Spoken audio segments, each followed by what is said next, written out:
guys. So, narito is kwenta rin guys. Wow! Ito is kwenta guys. Kaya kwenta sa kayaan guys. Ang niya guys, kwenta mo yung edad. So, kwenta rin yung hatag, diba? Oh no!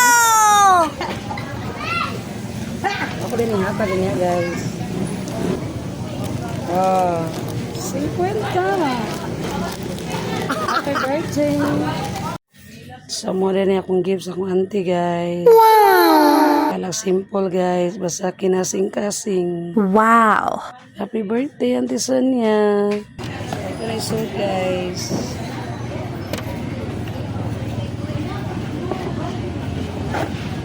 Basta kinasing-kasing, wala na yung problema. Happy birthday! Asa naman ang birthday celebrant, oy? Dala akong gift niya, guys. Yak, yak!